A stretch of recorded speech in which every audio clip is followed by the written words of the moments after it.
Semillita, saludos, ¿cómo estás? Hoy vamos a tener una masterclass muy interesante que nos va a hablar de biología, pero de biología en un proceso muy particular que es nuestro ciclo menstrual. Hoy tenemos como invitada a Damaris Fernández. Damaris es bióloga y es una investigadora que tiene además un diplomado en estadística aplicada a la investigación. Además, Damaris fue galardonada con el Premio Regional de Ciencia y Tecnología en el año 2012, fue presidenta de Fundacite Mérida y además ha recibido distintos galardones por las investigaciones realizadas. Es militante del feminismo y es políticamente activa en ciencia y tecnología en nuestro país. Bueno, no me las voy a entretener más con la introducción, las dejo con Damaris. Damaris.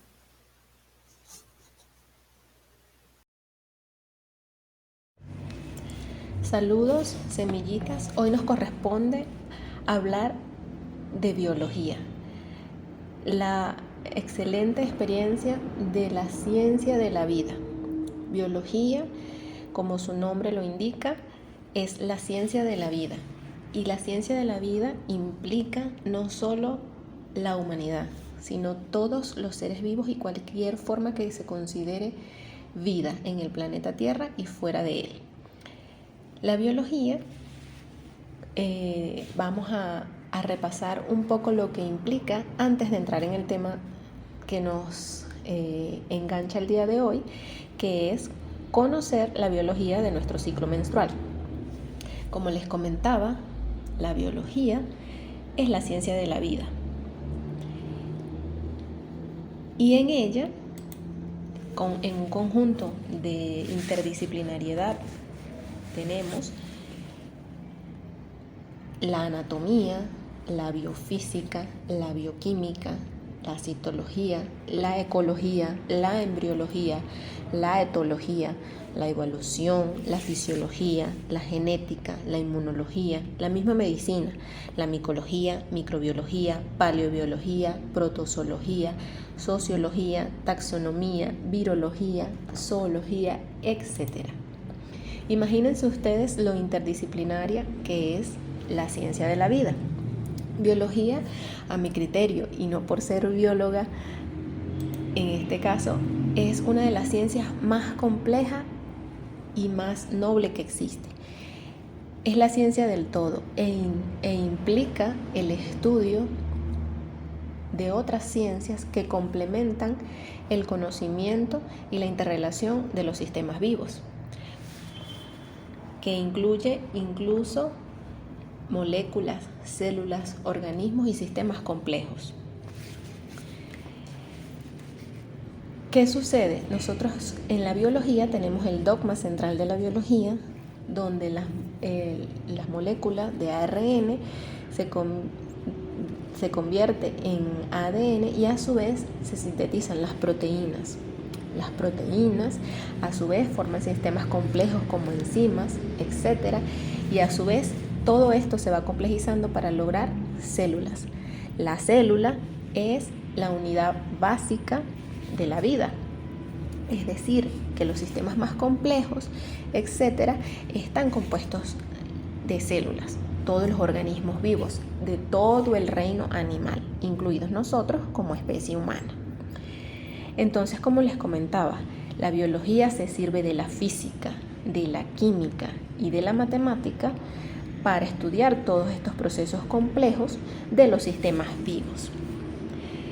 Ahora bien, ya habiendo revisado y entendiendo un poco más la complejidad de lo que la ciencia de la biología o ciencia de la vida nos llama a estudiar e interrelacionar los sistemas vivos, entendiendo que somos un complejo cúmulo de procesos, de sistemas, desde la unidad más básica, como puede ser una célula, a sistemas complejos como enzimas, proteínas, organismos, etc., viene la unidad de sistemas. Entonces, no podemos hablar de ciclo menstrual si no sabemos anatómicamente, en este caso, entonces, cómo consiste o cómo está conformado nuestro sistema reproductor. Entonces, ahora bien, Nuestro sistema reproductor es una estructura anatómica que permite la fecundación, gestación y nacimiento. Está conformada por un amplio abanico de órganos, tanto internos como externos, todos ellos interrelacionados. Y en este caso, por supuesto, vamos a ahondar en el sistema reproductor femenino. El sistema reproductor femenino está dividido básicamente en dos partes o zonas: órganos externos, denominados como la vulva, y órganos internos, el sistema reproductor como tal. Ahora bien, cuando hablamos de vulva, ¿qué entendemos por vulva? Y cuando hablamos de vulva, ¿qué órganos externos la conforman? Tenemos los labios menores, los labios mayores, el clítoris, el orificio uretral, el orificio vaginal y en muchos casos el himen, que a veces se vuelve imperceptible. Ahora bien, entonces, ¿conocemos nosotras como chicas nuestra estructura del sistema reproductor? Ojo, por ahí a veces siempre escuchamos que el sistema reproductor de las jóvenes o mujeres es la vagina, y no es así. La vagina es una parte del sistema reproductor como un todo. Repasemos entonces los órganos externos de la vulva. Los labios menores, que son los pliegues cuya función principal es la de proteger la entrada tanto a la vagina como a la uretra, y posee glándulas que hacen que se mantengan húmedos. Estas glándulas en biología son también sistemas complejos de células o moléculas que secretan fluidos, producto de señales celulares, etc. Los labios mayores son dos pliegues cubiertos de vello que se encargan de proteger los labios menores. En este caso, y que es lo que generalmente más vemos a primera vista, el clítoris, que es uno de nuestros órganos más preciados como mujeres y es el único considerado como órgano netamente sexual en la especie humana, es el punto de unión entre ambos pliegues de los labios menores. Como ya les comenté, su función es netamente sexual y trata de uno de los órganos más sensibles del cuerpo femenino, con un amplio abanico de terminaciones nerviosas. Y las terminaciones nerviosas, que son sistemas de células nerviosas, en este caso, porque las células se dividen en tipos de células también, y lo estudia el área de la biología que es la citología, por ejemplo. Entonces allí tenemos terminaciones nerviosas. Órgano fundamental para el placer sexual en las mujeres. Orificio uretral. Se trata de una pequeña abertura por la cual se expulsa la orina, que en el caso de los caballeros está en el pene. También, orificio vaginal. Está situado un poco más abajo del orificio uretral. Se trata de la entrada a la vagina y está parcialmente cubierta por el himen. Y el himen es la membrana fina y delgada, flexible, que cuenta con una pequeña abertura mediante la cual el abrebocas al orificio vaginal, a la entrada de la vagina, y esta membrana puede estar allí o ir disminuyendo a medida del crecimiento de la especie. Sigamos, ahora vamos con los órganos internos del sistema reproductor, aquellos que ciertamente son los responsables de alojar a un feto o a la especie en nacimiento.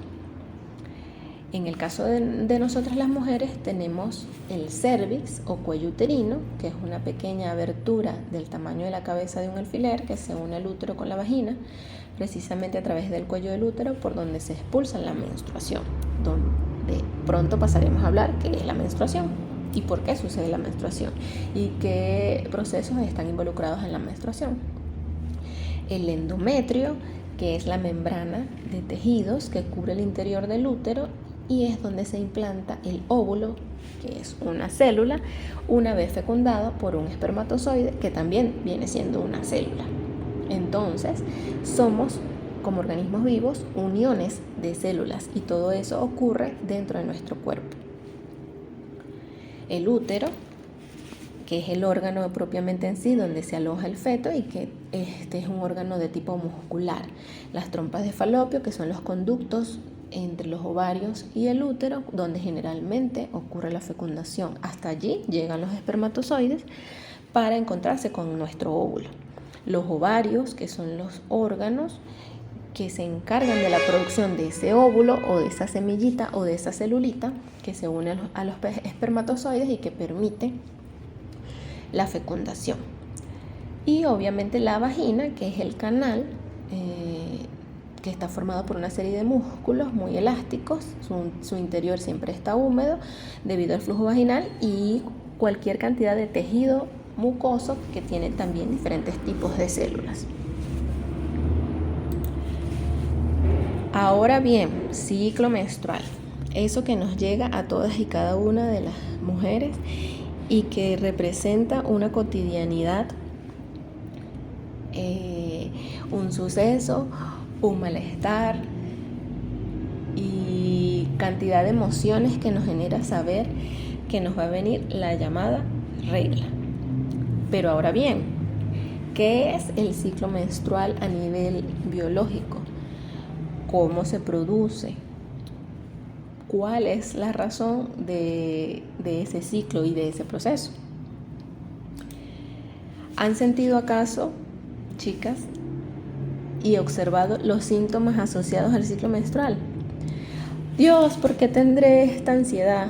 ¿Por qué me duele todo? ¿Por qué tengo dolor en las encías? ¿Por qué tengo un hambre atroz? ¿Por qué siento ganas de llorar? Etcétera, etcétera, etcétera. Ciertamente estamos habituados a escuchar e incluso hasta en el peor de los casos, en los chistes, en los malos chistes de que si estamos hormonales o no. Compañeras, compañeros, les comento, siempre estamos hormonales. Somos un conjunto de seres vivos que funcionamos por acciones incluso hormonales que dan señales a células y procesos. ¿Hasta qué punto es hormonal toda esa ansiedad, todo ese apetito, todos esos síntomas? ¿Y a qué se debe? Bueno, vamos a mirarlo. Sí, se debe a las hormonas. Sí, se debe a que somos hormonales. Tanto hombres como mujeres tenemos nuestro proceso interno de regulación hormonal. Pero en el caso de las mujeres responsables de traer vida, pues tenemos un proceso complejo de autorregulación de estas hormonas.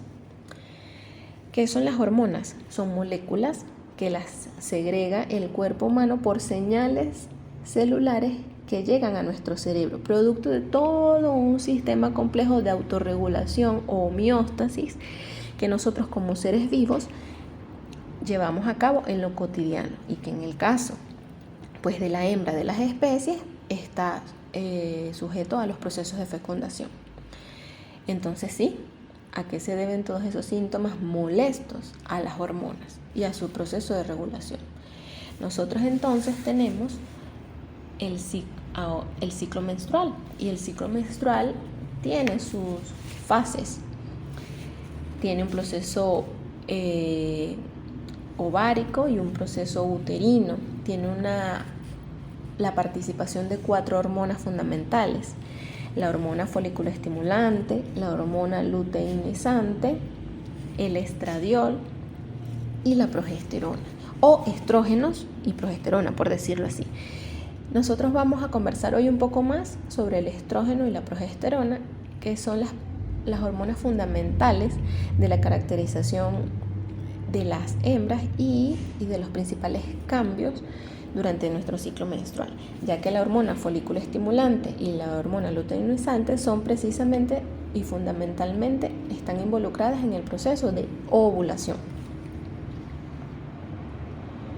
Ahora bien, ¿qué es la menstruación? Que corresponde al ciclo menstrual.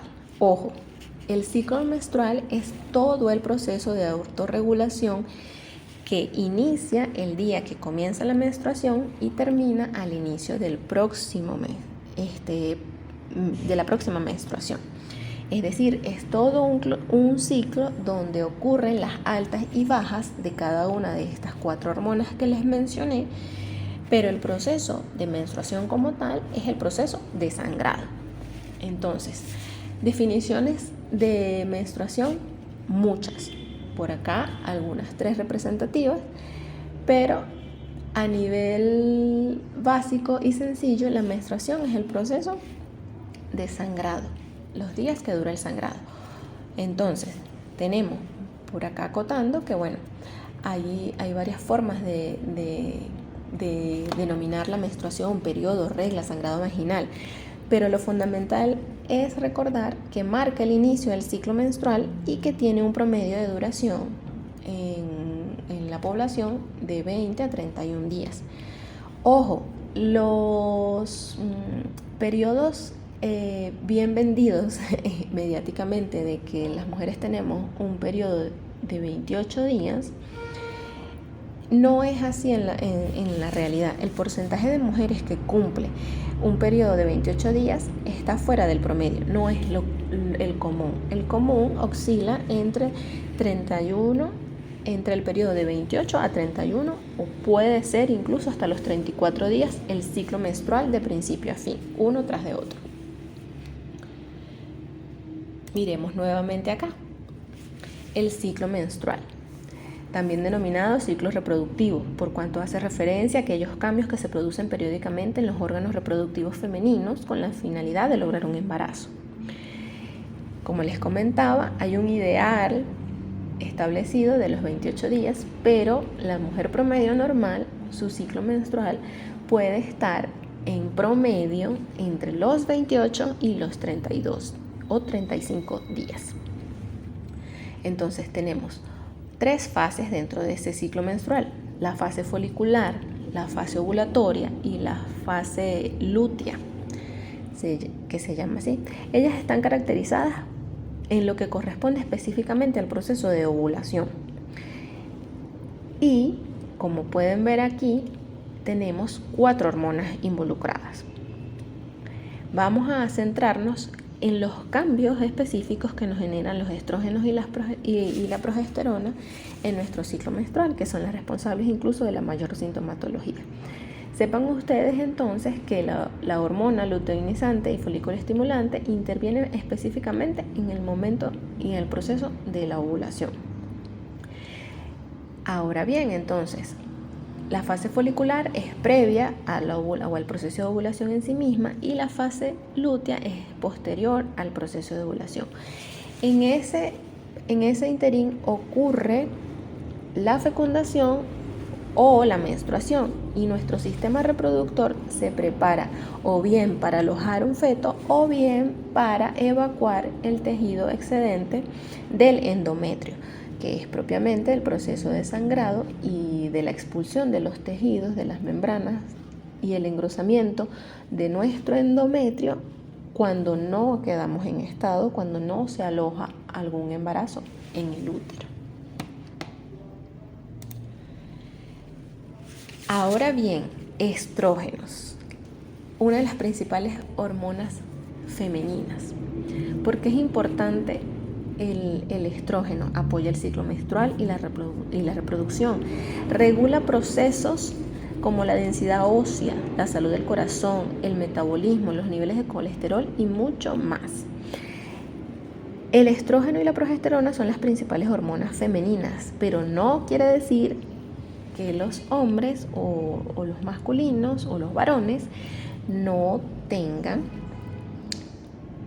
estrógenos y progesterona, solo que sus niveles son más bajos y se autorregulan con otras hormonas. Entonces, ¿alguna no ha sentido cambio de humor? ¿Alguna no ha sentido dolor de cabeza, cansancio, fatiga, más sueño de lo normal, poco deseo sexual, retención de líquidos, insomnio, pechos sensibles al tacto, pérdida de memoria, imposibilidad de quedar embarazada, cambios de piel, sequedad vaginal, etc.? Hay todo un stock y un compendio de síntomas asociados a las altas o a las bajas de estrógeno. Les traje por acá representativamente la baja de estrógeno porque, ¿qué sucede, chicas? Cuando estamos en esa etapa, pícara o en esa etapa donde queremos o necesitamos o sentimos sencillamente deseo sexual, muchas veces pudiésemos decir, wow, tengo los estrógenos altos, y pudiese que sea realmente cierto, porque los estrógenos bajos están asociados al poco deseo sexual. Generalmente cuando sucede, los estrógenos bajan cuando no hay fecundación. Después de la fase de ovulación, bajan los estrógenos. Los estrógenos generalmente están altos previo a la ovulación. ¿Y la progesterona qué hace? La progesterona pues detiene el engrosamiento del endometrio que causa el estrógeno. El estrógeno prepara al útero para alojar a un embarazo, por ejemplo. ¿Qué otros efectos tiene la progesterona? Reduce la producción de moco cervical en niveles altos, inhibe la ovulación. Allí está asociada a por qué la progesterona es un componente de algunos métodos anticonceptivos. Por ejemplo, prepara el endometrio para la posible implantación de un óvulo fertilizado, soporta el embarazo temprano y ayuda a dar continuidad al embarazo, desarrolla las glándulas mamarias, disminuye las contracciones uterinas y reduce la actividad intestinal, posiblemente causando estreñimiento. Pero ahora bien, pensemos, quiere decir entonces que cuando tengo la progesterona alta, estoy, ¿qué será? Posiblemente embarazada, o en la fase del periodo donde mi endometrio se está preparando para alojar un embarazo. Cuando la progesterona baja, generalmente viene el sangrado menstrual y también está asociado a ciertos síntomas. Progesterona baja. Ahora bien, periodos largos o fuertes, manchados antes del periodo, ciclos menstruales irregulares, ciclos menstruales cortos debido a una fase lútea corta, etcétera, etcétera, etcétera. Entonces, fíjense ustedes que la interacción entre los estrógenos y la progesterona juegan un papel fundamental para el conocimiento de nuestra salud sexual y reproductiva y determinar los momentos en los que estamos durante nuestro ciclo menstrual.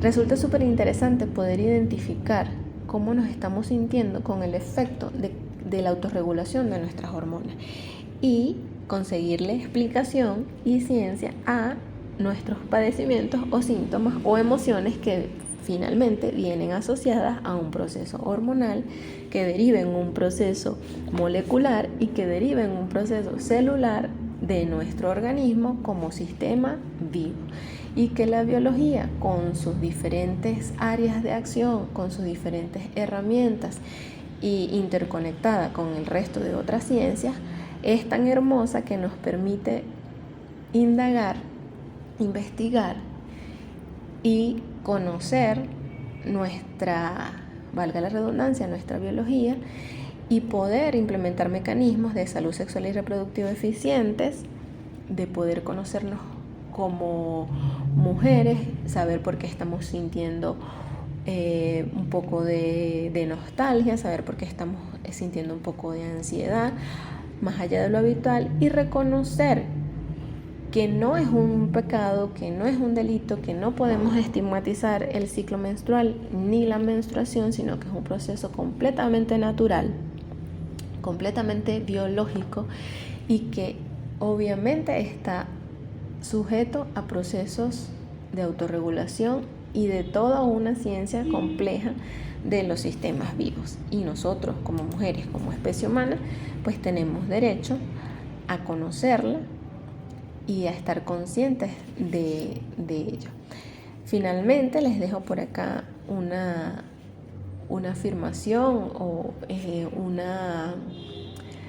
una perspectiva, que es que la menstruación merece y necesita ser discutida no solo por capricho de las mujeres, y no tendría nada de malo si así fuese, sino también porque al tratarse de un tema relacionado con la naturaleza humana, propia de la biología femenina requiere de la atención que cualquier otro proceso biológico necesita.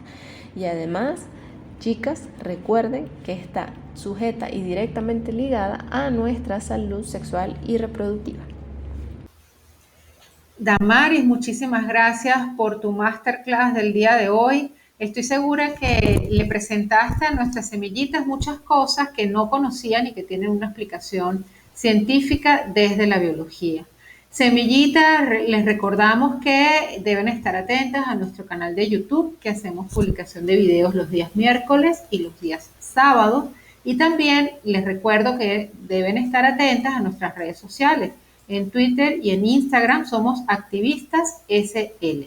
Muchas gracias. Hasta una próxima masterclass.